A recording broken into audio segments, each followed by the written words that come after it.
अस्सलाम वालेकुम दोस्तों, मुकदमा फ़िक्र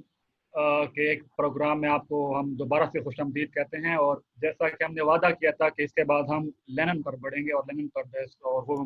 गुफ्तगू का आगाज़ करेंगे। तो आज उसी से हम गुफ्तगू का आगाज़ करेंगे और ख़ासकर हम लेनिन की सियासी ख्वाहिशात को इस प्रोग्राम में बहस का मौजू बनाएंगे और आगे जितने प्रोग्राम है उसमें हम लेनिन की सियासत पर बात करेंगे। अब लेनिन मार्क्सी रिवायत में एक बहुत बड़े मुफक्कर और एक अहम शख्सियत जो है वो हैं हमारे यहाँ। और ना सिर्फ ये कि वो एक प्रैक्टिशनर हैं, यानी एक सियासी अमल का हिस्सा बने और जो थ्योरी जो फलसफा मार्क्स ने दिया था उसको उसने अमल में डाला और उस अमल की बुनियाद पर उसने एक बहुत बड़ा इनकलाब बर्पा हुआ। बल्कि उसके साथ साथ लेनिन ने उस सियासी अमल की नजरी बुनियादी भी जो है फराम की, जो कि इंतहाई अहम है। और इसके अलावा लेनिन की जितनी भी तसानीफ हैं या जितनी भी डिबेट्स हैं वो आगे जाकर मार्क्सी फिक्र में जो है वो बड़ी अहमियत के हामिल हो जाती हैं, जिस पर हम बाद में आने की कोशिश करेंगे। लेकिन इस मखसूस प्रोग्राम में जो हम गुफ्तगू कर रहे हैं उसमें लेनिन की दो बहुत अहम और ग्रां कदर खिदमात जो है मार्क्सी फिक्र में, दो तसानीफ उसमें development of capitalism in Russia और उसके अलावा इंपीरियलिज्म पर हम जो है बात करेंगे। तो आज हमारे साथ अयाज मलिक साहब मौजूद हैं और एक और नए मेहमान हमारे फाद अली हैं। अयाज मलिक, मैं चाहूँगा कि आप फाद का इंट्रोडक्शन कराते और उसके बाद फिर हम सवाल की तरफ बढ़ेंगे, प्रोग्राम का आगाज़ करेंगे। बहुत शुक्रिया शहाब के आज हमारे साथ जो मेहमान हैं वो हैं doctor Fahad Ali. IT university Lahore में जो हैं वो पढ़ाते हैं, पॉलिटिकल इकोनॉमी के प्रोफेसर हैं। इनकी अपनी पीएचडी भी पाकिस्तान की टैक्सेशन स्ट्रक्चर पर थी और बाएं बाजू की सियासत से, तरक्की पसंद सोच से एक अरसे से मुंसलिक हैं और जो सियासी माशियात के जो इश्यूज़ हैं पाकिस्तान के हवाले से और ओवरऑल भी उस पर एक गहरी नज़र रखते हैं। इसलिए हमने कहा कि आज इनको मदऊ करें और इनके ख़यालात लेनिन और उनकी ख़ास तौर पर जो सियासी माशियात की जो तसानीफ़ हैं उनके हवाले से इनके ख़यालात को पर हम जो है वो रोशनी डालेंगे। मैं बहुत शुक्रिया आपका मुझे दावत देने का और यहाँ बुलाने का। Thank you, thank you. अच्छा जी, लेनिन की जो अहमियत है उस पर शहाब ने वैसे ही थोड़ा सा उसका जिक्र किया। वो ये कि लेनिन ने जो है वो मार्क्स की सोच और मार्क्सी फिक्र को एक अमली जामा पहनाया। और अमली जामा पहनाने में सिर्फ ये नहीं किया कि उसने थ्योरी एक अप्लाई कर दी, क्योंकि थ्योरी महज कभी अप्लाई नहीं होती, लेकिन थ्योरी को जब वो एक ग्राउंड पर और जो सियाको सबाक और जो मखसूस सियाको सबाक और पस मंज़र था रूस का, उसमें जब उसको उसने अमली जामा पहनाया तो जाहिर सी बात है थ्योरी में भी बहुत सारी इनोवेशंस आई, बहुत सारी जो है उसने तौसी की, उसमें तरवीज हुई। और इसलिए लेनिन जो है सिर्फ एक सियासी एक्टर या सियासी अमल में जो है अमल पैरा शख्स नहीं था, बल्कि उसकी, जैसे कि शहाब ने कहा, नज़रियाती लेवल पर भी जो मार्क्सिज्म में और उसका जो इजाफा है, और सिर्फ मार्क्सिज्म में नहीं, तमाम इनकलाबी थ्योरी और मेरे ख्याल में तमाम सियासी थ्योरी में जो उसका इजाफा है वो यानी कि मुझे नहीं लगता कि पिछली 2 सदियों में उसकी कोई मिसाल मिलती है। उसकी सियासी खिदमत पर तो हम अगले प्रोग्राम में हम उसको डिस्कशन करेंगे। लेकिन उसकी सियासी माशियात पर अगर हम बात करें तो थोड़ा सा मैं पस मंज़र दे दूँ और फिर हम फ़हाद की तरफ जाएंगे। वो ये कि उसकी सबसे जो पहली जो उसकी जो मेजर तसनीफ़ है सियासी माशियात के हवाले से, development of capitalism in Russia है, जो कि 19वीं सदी के आखिर और 20वीं सदी के शुरू में लिखी गई। और इस तसनीफ पे ये जो किताब है, इसमें खास तौर पर लेनिन जो है, जो रशिया में जिसको हम पेजेंट क्वेश्चन कहते हैं या अग्रेरियन क्वेश्चन कहते हैं, या देही इलाकों के हवाले से जो सवालात उठ रहे थे, उनको टैकल करते हैं। अब ये जो प्रेजेंट क्वेश्चन है, इसको अगर मैं बहुत मुख्तसरन बात करूं तो इसकी मार्क्सिज्म में एक बहुत पुरानी लिनियज है, मार्क्सिज्म में और इनकलाबी थ्योरी में। अमूमी तौर पर ऑफ कोर्स मार्क्स समझा जाता है कि मार्क्स ने महज जो है वो जो इंडस्ट्रियल प्रोलेटारिएट है या जो शहरी इलाकों की जो प्रोलेटारिया है, मेहनत कश तबका, उसके हवाले से बात की, और अक्सर वो बेशतर उसने बात की इस हवाले से। लेकिन मार्क्सिज्म के अंदर ही पेजेंट्री और अग्रेरियन सवालात के हवाले से भी एक पुरानी लिनियज चली आ रही है। मिसाल के तौर पर अगर आप देखें तो एंगल्स की तसनीफ है बड़ी मशहूर, पेजेंट वॉर्स इन जर्मनी, जिसमें वो थॉमस मंजर और जो जो 16वीं और 17वीं सदी में जो जर्मनी में जो जो देही इलाकों से जो तहरीकें चली गरीबों की, और जिसमें जो है वो फिर प्रोटेस्टेंट जो है वो मज़हब, जो जो लिनियज है ईसाइयत की, वो सामने आई, उस हवाले से वो बात करते हैं। इसी तरह अगर आप मार्क्स की मशहूर तसानीफ देख लें, जैसे कि 18 ब्रूमेर ऑफ लुई बोनापार्ट, उसमें वो खास तौर पर डील करते हैं कि भाई पेजेंट्री और बोनापार्टिज्म या डिक्टेटरशिप का फ्रांस में क्या ताल्लुक था। इसी तरह जब वो पेरिस कम्यून पर जो उनकी बड़ी मशहूर ज़माना तसनीफ है सिविल वॉर इन फ्रांस, तो एक्चुअली जो एक अकीलिस हील जो वो बताते हैं पेरिस कम्यून की 1871 की फ्रांस में, वो यही बताते हैं मार्क्स के जी, जो शहरी जो प्रोलेटारिया थी, मेहनतकश तबका था और जो मुतवसत तबकात थे, वो देही इलाकों की जो पिछड़े हुए तबकात थे उनसे एक अलायंस नहीं बना सके। तो ये तो एक ओवरऑल मार्क्स और एंगल्स में भी। लेकिन बाद में जाकर काउट्स्की जो कि जर्मन सोशल डेमोक्रेटिक पार्टी के जो सबसे मेन थ्योरिस्ट थे और मार्क्स और एंगल्स की लेगेसी के एक समझे कि कैरी फॉरवर्ड कर रहे थे, उन्होंने भी पेजेंट क्वेश्चन के बारे में लिखा। और रूस के सियाको सबाक में पस मंजर में ये जो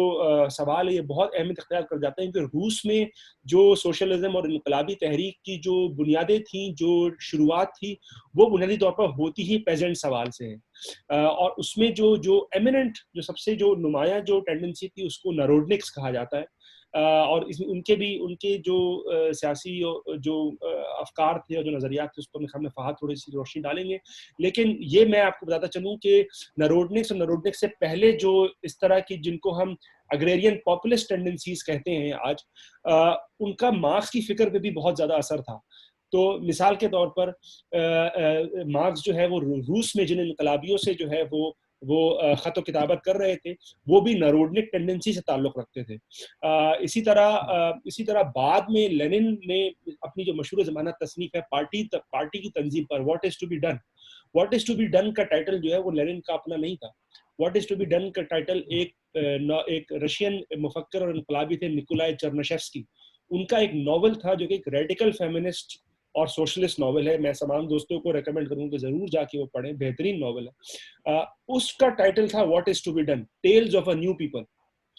तो और जो चर्नशेव्स्की थे वो भी इस नरोडनिक और पॉपुलिस्ट टेंडेंसी के बानियों में माने जाते हैं। तो कहने का मतलब ये है कि अमूमी तौर पर मार्क्सी फिक्र में रुझान में और ख़ास तौर पर रूस में जो मार्क्सी और इनकलाबी रुझान था, उसके तांते बांधे कहीं ना कहीं से जाकर ये नारोडनिक और पेजेंट री के जो हवाले से जो डिबेट्स थी उससे जाके मिलते हैं। तो ये थोड़ा बहुत मैंने थोड़ा सा सियाको सबाक, थोड़ा सा पस मंज़र बैकग्राउंड मैंने कहा दे दिया जाए। और इसकी जो ज़्यादा मुफस्सल जो इसकी जो आर्गूमेंट्स हैं जो लेनिन इसमें जो तफसील पेश कर रहे हैं, उसके हवाले से मैं जो हूँ ना वो डॉक्टर फहद से मैं कहूँगा कि इस पर थोड़ी रोशनी। नहीं, थैंक यू अयाज और शहाब, आप दोनों का कि आप लोगों ने मुझे यहाँ पे दावत दी आज के सेशन में। आई थिंक आज हमें एक बहुत एक तो मेरे पसंदीदा तरीन इंटेलेक्चुअल्स में से जो है 20th सेंचुरी के, उसके ऊपर हम बात करेंगे। लेनिन एक बहुत 20th सेंचुरी इंटेलेक्चुअल हिस्ट्री में मेरे ख्याल में तो लेनिन एक बहुत बड़ी, बहुत टावरिंग फिगर है। और 20th सेंचुरी में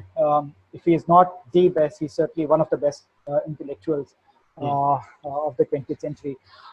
तो और क्योंकि इनका जो इम्पैक्ट था वो सिर्फ और सिर्फ सियासी माशियात के हवाले से नहीं था, सियासत के हवाले से भी, रेवोल्यूशनरी थिंकिंग के हवाले से, तो बहुत ही इनका जो इम्पैक्ट है वो बहुत ही मुख्तलिफ किस्म के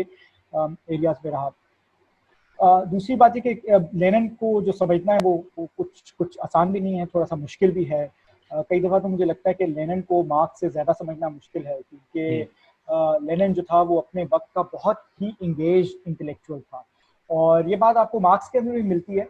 लेकिन वो मेरे ख्याल में लेनिन की जो हर तसनीफ थी, वो हर उसकी जो राइटिंग थी, वो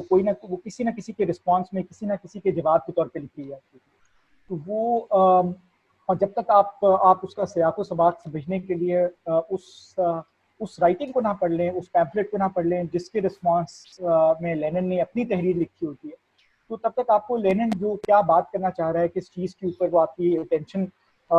लेकर आना चाह रहा है, वो आपको मेरे ख्याल में समझ में नहीं आती। और उस सियाको सबाक के बगैर उसको समझना, उस कॉन्टेक्स्ट के बगैर लेनिन को समझना मेरे ख्याल में लेनिन के साथ एक नाइंसाफ़ी है। और तो वो आज का भी जो ये पैम्फलेट है हमारे पास, ये जो इनफैक्ट दोनों पैम्फलेट जो हैं ये एक तरह से बहुत इंटरेस्टिंग हैं, इनके अंदर एक कनेक्शन भी मौजूद है। तो जो ये पहला वाला जो इसका ये पैम्फलेट तो नहीं, एक पूरी किताब, ये तकरीबन 400-450 सफ़ों का ये किताब है, जिसमें लेनिन ने development of capitalism in Russia के ऊपर, इसका टाइटल भी है development of capitalism in Russia. और ये जब इसने किताब लिखी थी लेनिन ने, तो लेनिन ने रशिया के अंदर एक पॉलिटिकल मूवमेंट थी नेरोडनिक्स के नाम से,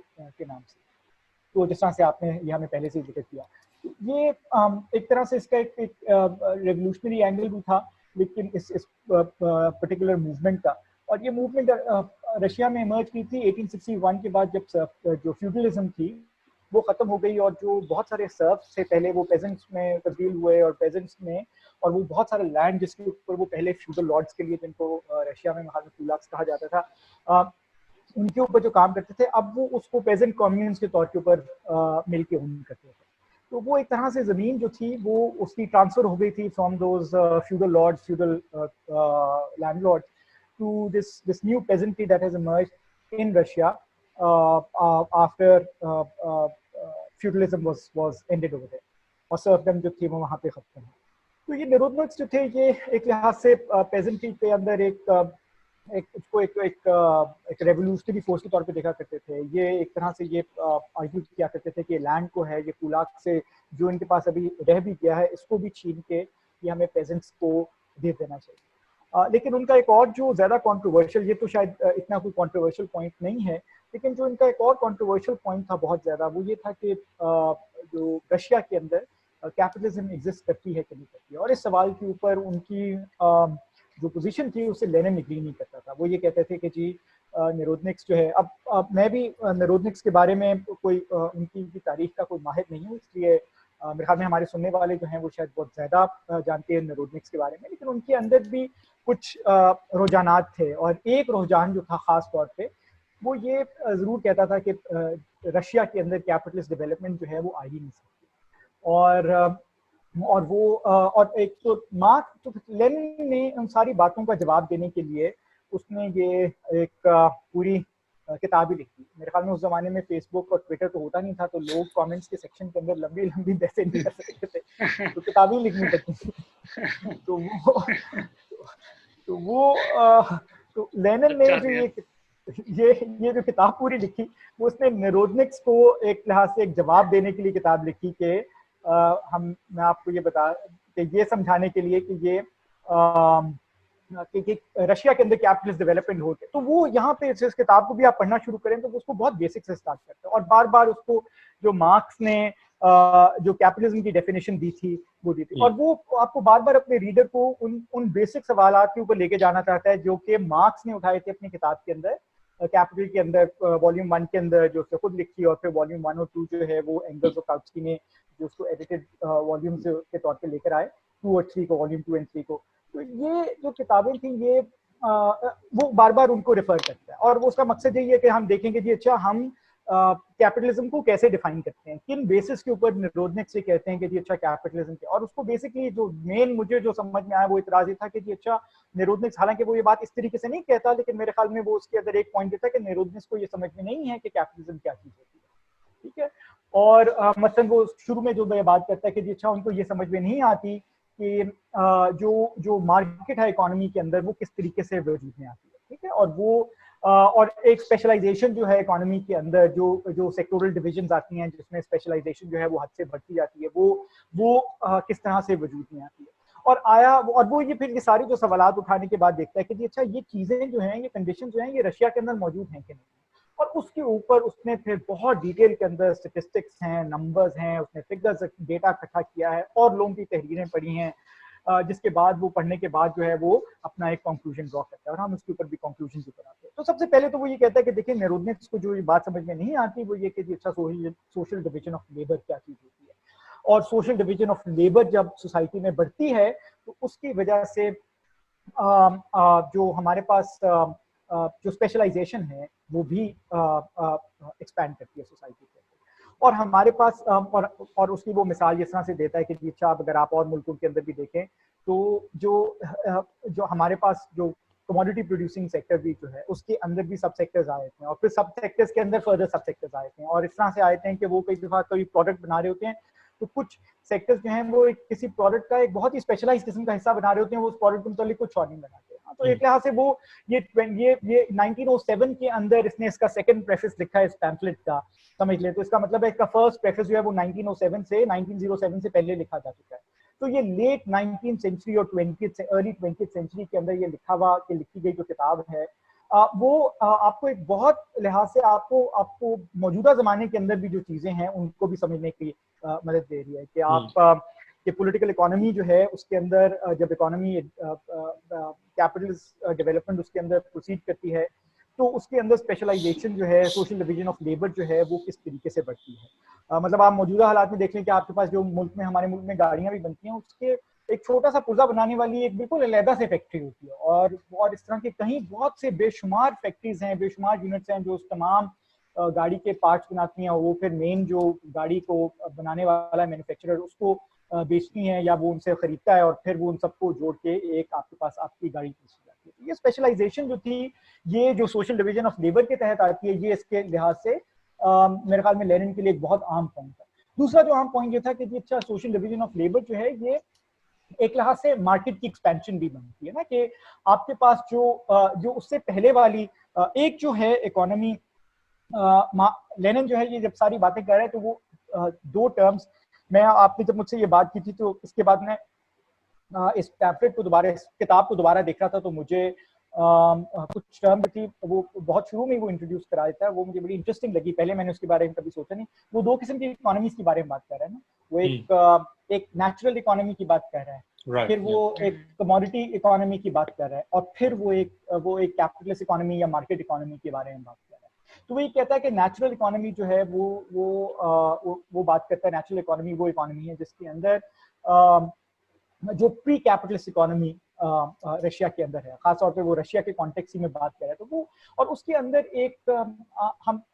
इकोनॉमिक्स के अंदर भी, सोशियोलॉजी के अंदर भी, पॉलिटिकल इकोनॉमी की हिस्ट्री के अंदर भी एक लफ्ज इस्तेमाल करते हैं ऑटार्की, यानी कि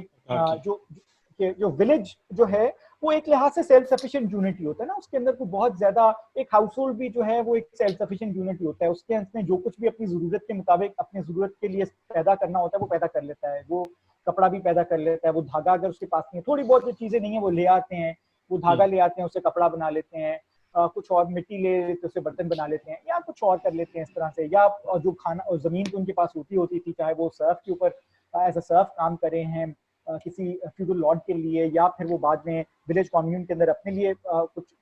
साथ मिलके और पेजेंट के साथ मिलके जमीन को ओन करते हैं। तो वो जो एक सेल्फ सफिशिएंट सी इकोनॉमी होती है वो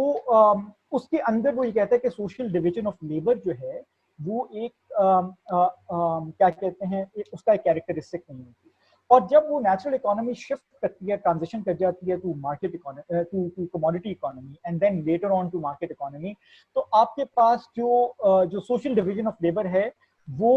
बेसिकली इंट्रोड्यूस हो जाती है। सो नेचुरल इकोनॉमी से वो कमोडिटी इकोनॉमी में जब जाती है तो सोशल डिवीजन ऑफ लेबर जो है वो एग्जिस्ट कर जाती है और वो इमर्ज कर जाती है। और फिर जब वो मार्केट इकोनॉमी की तरफ जाती है तो social division of labour in लेनिन्स ideas वो एक अपने पूरे प्रोनाउंस्ड फॉर्म के साथ एग्जिस्ट करती है, अपनी कंप्लीट फॉर्म के साथ एग्जिस्ट करती है। अच्छा, एक यहाँ पे जो मैं यहाँ पे बस अपनी आखिरी बात कर लूँ, उसके बाद आप कमेंट कीजिएगा, then we can further this discussion. लेकिन ये एक जो बात समझने की हमारे पास जरूरत है कि ये सोशल डिवीजन ऑफ लेबर जो था, ये अगेन ये लेनिन जो है वो, जैसा मैंने पहले कहा कि वो बार बार मार्क्स की तरफ लेके जा रहे हैं, मार्क्स ही की तरफ से उसने दिया है ना, कि सोशल डिवीजन ऑफ लेबर जो था वो इमर्ज किस तरह से कर रही है, वो एक प्रोडक्शन का जो अमल है वही सोशली डिवाइड हो रहा है ना, उसी के जरिए एक social division of labour emerge कर रही है पॉलिटिकल इकोनॉमी में। और वो ये बात अपने रीडर्स को बार बार उसको कहता है कि अच्छा आप ये देखें रशिया के अंदर ये सोशल डिवीजन ऑफ लेबर जो है वो इमर्ज की है कि नहीं की है, ठीक है। और हमारे पास जो इकोनॉमी जो एग्जिस्ट करती है, जो मईशत की शक्ल है वो नेचुरल फॉर्म में एग्जिस्ट करती है या कमोडिटी इकोनॉमी में के फॉर्म में एग्जिस्ट करती है, और उसके बाद मार्केट या कमर्शियल इकोनॉमी के फॉर्म में एग्जिस्ट करती है। तो वो बार बार हमें जो है वो इन एस्पेक्ट्स के ऊपर सोचना चाहता है और फिर वो वहां से इंडस्ट्रियल डेवलपमेंट के ऊपर। जी फाद भाई, बहुत शुक्रिया आपका, बहुत उम्दा गुफ्तगू रखी। हाँ याज, आप कुछ ऐड करना चाहेंगे? मैं फहाद से एक छोटा सा सवाल पूछना चाहूंगा कि फहाद अगर छोटा सा क्लैरिफाई कर दें हमारे देखने वाले साथियों के लिए कि कमोडिटी इकोनॉमी में सिंपल और मार्केट इकोनॉमी में फर्क क्या होगा मेन? देखिए कमोडिटी इकोनॉमी जो लेनिन के ज़हन में कमोडिटी इकोनॉमी में फर्क था वो ये था कि जी अच्छा हमारे पास जो कमोडिटी इकोनॉमी के अंदर जो प्रोड्यूसर्स हैं वो कुछ ना कुछ टूल्स एंड कुछ ना कुछ मीन्स ऑफ प्रोडक्शन जो है वो ओन करते हैं, वो बना कमोडिटी ही रहे हैं, उसके बाद वो मार्केट में इसको जाके बेच देते हैं,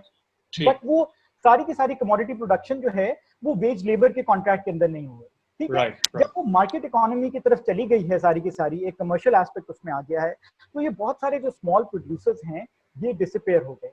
क्योंकि मीट ऑफ प्रोडक्शन जो हैं वो प्राइवेटाइज हो गए हैं और वो कैपिटलिस्ट की ओनरशिप में चले गए, ठीक है। और वो कमर्शियल जो लेनिन के जहन में मार्केट इकोनॉमी का तस्वुर था वो था कि एक फुली डेवलप्ड कैपिटलिस्ट इकोनॉमी है जिसमें कैपिटलिस्ट रिलेशंस ऑफ प्रोडक्शन जो है। सो कमोडिटी इकोनॉमी में ये नहीं है कि जी अच्छा जो बंदा खुद अपने साथ का अपनी छोटी सी उसके घर में फैक्ट्री है या घर से थोड़ा दूर भी कोई फैक्ट्री है या वर्कशॉप है, उसके अंदर उसने और लोगों को एम्प्लॉय नहीं किया, लेकिन वो खुद भी उस प्रोडक्शन प्रोसेस के अंदर बहुत ज्यादा इन्वॉल्व है या उसकी फैमिली के अंदर भी इन्वॉल्व, और वो जो कुछ चीजें बनाते हैं वो जाके किसी मार्केट में बेच आते हैं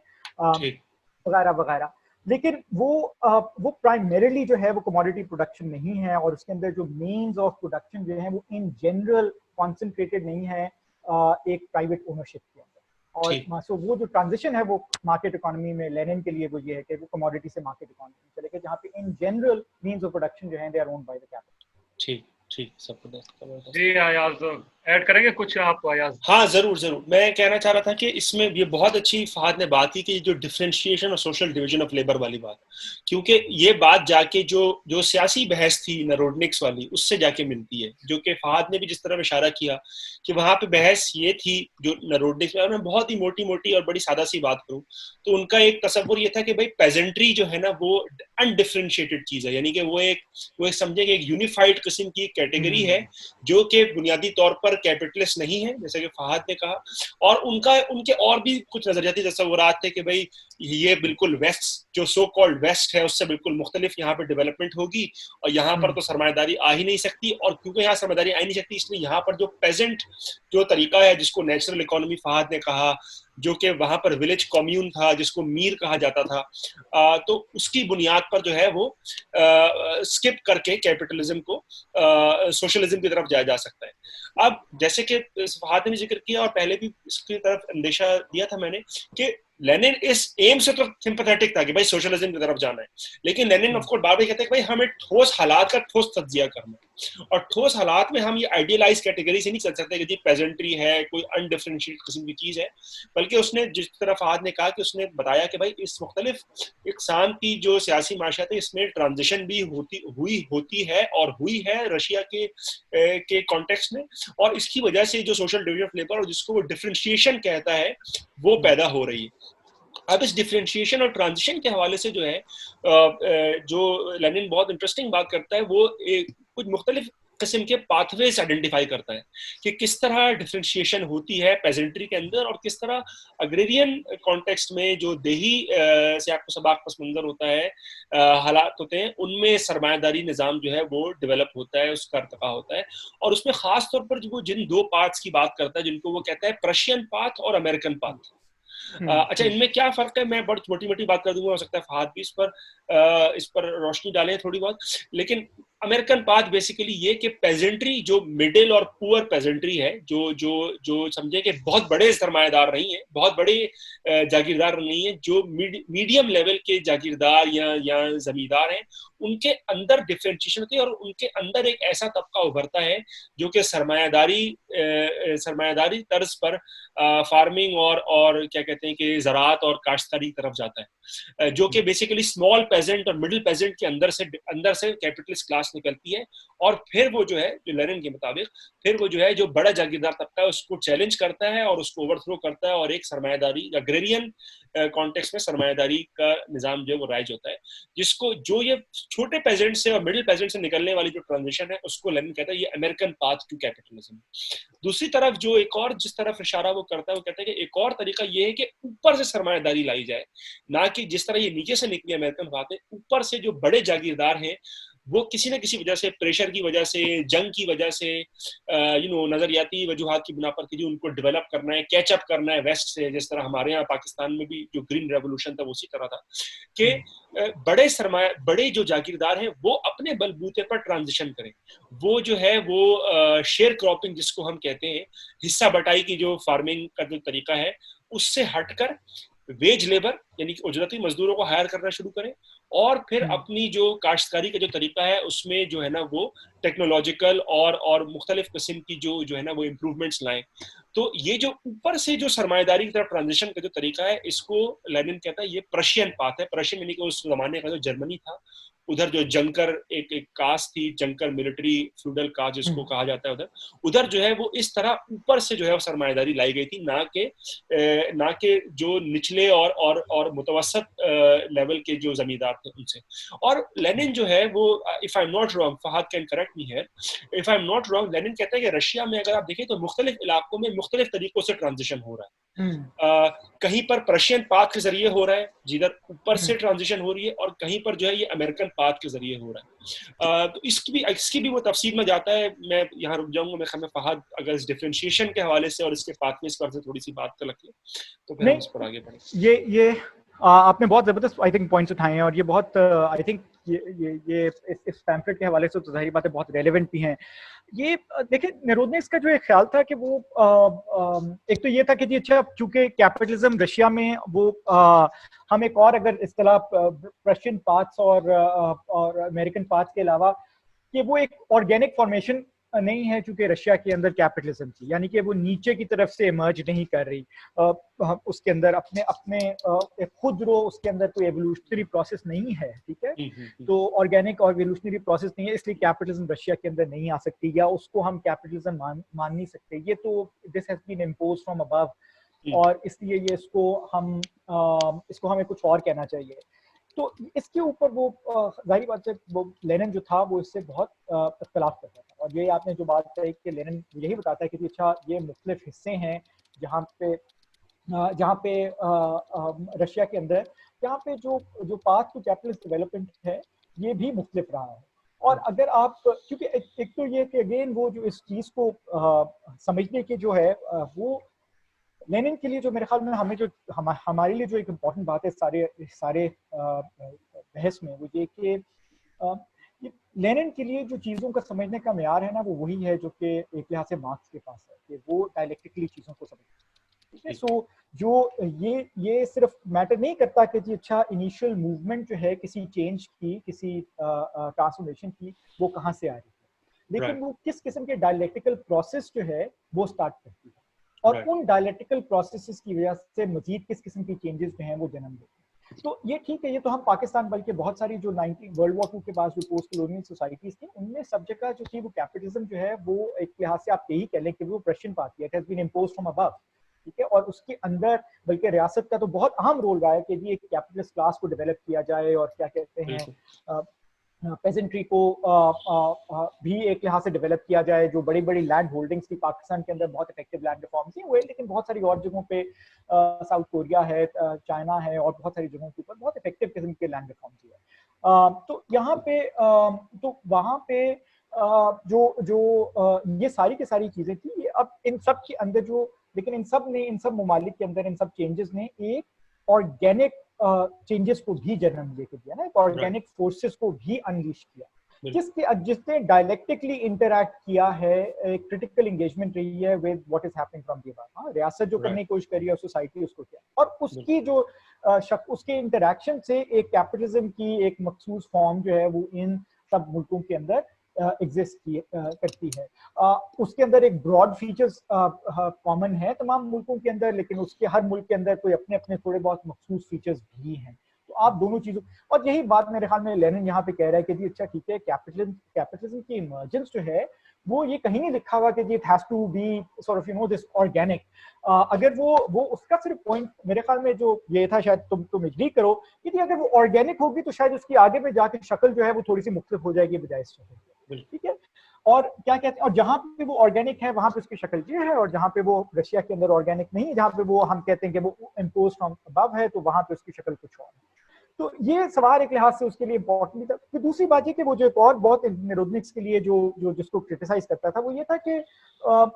जो मार्क्स की रियलाइजेशन की थ्योरी थी, एक तो प्रोडक्ट की रियलाइजेशन की, सरप्लस वैल्यू की रियलाइजेशन की, नेरोदनिक्स का ये एक बहुत मेरे ख्याल में I mean for a lack of a better term एक बहुत ही नाइव किस्म का ये ख्याल था कि जो सरप्लस वैल्यू है वो जब तक कैपिटलिस्ट के पास एक फॉरेन मार्केट अवेलेबल नहीं होगी तो वो वहां पे वो रियलाइज नहीं हो सकती। और वो ये जो एक सवाल था उसके अंदर इसने पूरा एक हमने पूरा सेक्शन, पूरा चैप्टर जो है, ये 1 या 2 चैप्टर जो हैं वो सिर्फ और सिर्फ होम मार्केट की इमर्जेंस के ऊपर और होम मार्केट की उसके ऊपर ही। और वो यही है कि जी अच्छा ये सब सवाल था कि जी अच्छा ये जो इंडस्ट्रियल कैपिटल, क्योंकि निरोधनिक से कहते थे कि अच्छा ठीक है वो इंडस्ट्रियलाइजेशन अगर होगी, यहाँ पे इंडस्ट्रियल कैपिटल आ गया, चीजें बनाएंगे तो बिकेंगी कहाँ पे, और वो चूंकि चीजें बना लेंगे, कमोडिटीज बना लेंगे आपने, तो वो तो जब तक इनके पास फॉरेन मार्केट नहीं आएगी रशिया के पास, और रशिया के पास चूंकि फॉरेन मार्केट नहीं है अभी क्योंकि वो कॉलोनीज नहीं एग्जिस्ट रशिया के पास एग्जिस्ट करती थी वो या कोई रशिया जो थी वो 19th सेंचुरी के अंदर कोई वो कोई कॉलोनाइजिंग पावर भी नहीं थी, तो उनके पास क्योंकि वो फॉरेन मार्केट एग्जिस्ट नहीं करती तो वो अपने प्रोडक्ट्स को कहाँ पे बेचेंगे, तो इसका मतलब है कि वो अपनी सरप्लस वैल्यू ही नहीं रियलाइज कर सकती हैं। By extension they are arguing कि अच्छा no surplus value has been created and therefore capitalism does not exist in that. And और उसके ऊपर जो है वो लेनिन जो है वो बहुत स्ट्रांगली और बहुत स्ट्रिक्टली उनको क्रिटिसाइज करता है कि ये बात बिल्कुल गलत है, ये तो आपकी समझ में नहीं आ रही कि आपको ये आप मार्क्स को रिफर किए बगैर ही रियलाइजेशन थ्योरी के ऊपर बात तो कर रहे हैं, लेकिन आपको रियलाइजेशन थ्योरी की अलिफ भी नहीं समझ में आए, ठीक है। और वो क्या कहते हैं कि रियलाइजेशन ऑफ प्रोडक्ट और रियलाइजेशन ऑफ सरप्लस वैल्यू जो है उसके अंदर थोड़ा सा फर्क है। और रियलाइजेशन ऑफ सरप्लस वैल्यू के लिए जरूरी बिल्कुल भी ये नहीं है कि आपके पास फॉरेन मार्केट एग्जिस्ट करती है, आपके पास होम मार्केट भी एग्जिस्ट करती है। तो निरोधनिक्स का आर्ग्यूमेंट ये भी था कि अच्छा होम मार्केट जो है वो एग्जिस्ट इसलिए नहीं करती कि आपने पेजेंट्री को डिस्ट्रॉय कर दिया है, और जब कमोडिटी प्रोडक्शन से कैपिटलिस्ट प्रोडक्शन की तरफ जाएंगे तो ये स्मॉल जो कमोडिटी प्रोड्यूसर है ये भी डिस्ट्रॉय हो जाएगा, तो जो होम मार्केट है वो किसके लिए, वो कहाँ से एग्जिस्ट करेगी। और लेनिन ये कहता था कि जी अच्छा आप ये बात क्यों सोच रहे हैं कि जी अच्छा जो इनकी डिस्ट्रक्शन की वजह से, पेजेंट्री की डिस्ट्रक्शन की वजह से, कैपिटलिज्म की एडवांस की वजह से जो होम मार्केट है वो डिस्ट्रॉय होगी। वो कह रहे हैं कि होम मार्केट बेसिकली ट्रांसफॉर्म हो जाएगी, उसके अंदर बायर जो है ना वो चेंज हो जाएगा। अगर पेजेंट्री जो है वो पुरानी या जो छोटा कमोडिटी प्रोड्यूसर है वो चीजें नहीं खरीदना, तो जो लोग कैपिटलिस्ट बन गए हैं दे विल एक्चुअली स्टार्ट। सो वो जो एक इसमें एक बहुत बेसिक एलिमेंट है ना कि जी अच्छा कैपिटलिस्ट जब अगर चीजों को अगर वो जब when they will own the means of production, हाँ, तो वो अपने लिए ये जरूरी नहीं है कि कैपिटलिस्ट जो हैं वो कोई ऐसी चीजें प्रोड्यूस करें जिसकी आवाम को जरूरत है, ठीक है, वो चीजें भी उनसे प्रोड्यूस करवा सकते हैं जिसको इनको खुद जरूरत है, वो खुद ही खरीद लेंगे। You know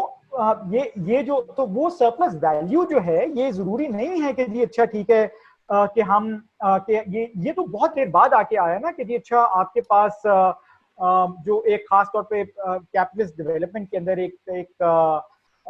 state lead policy भी थी कि जी आप जो फोर्डिस मॉडल जिसको कहते हैं कि जो जहाँ पे जो कैपिटलिस्ट एसेंशियली आपने चीजें प्रोड्यूस करें, आप इस तरह से चीजें प्रोड्यूस करें कि आपका जो अपनी वर्कर है वो ही उसको कंज्यूम भी कर सके,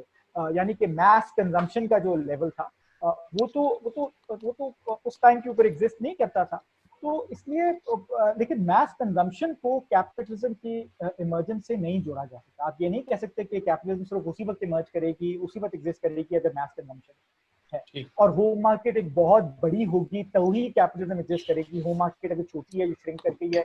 तो वो भी तो एक तो लेनिन ये कहता था कि ये पॉइंट जो है वो ठीक नहीं है। दूसरी बात ये कि ये कोई जरूरी नहीं है कि हमें होम मार्केट की कि हम उसको श्रिंकेज के तौर पर देखें, क्योंकि होम मार्केट बेसिकली ट्रांसफॉर्म कर, उसका जो बायर है उसके अंदर वो ट्रांसफॉर्म कर गया है, अब वो एक दूसरा buyer. So I'll stop here and then we can actually जी शुक्रिया याज़ और फाद, आपने बहुत उम्दा तरीके से मेरे ख्याल में अहाता कर लिया है।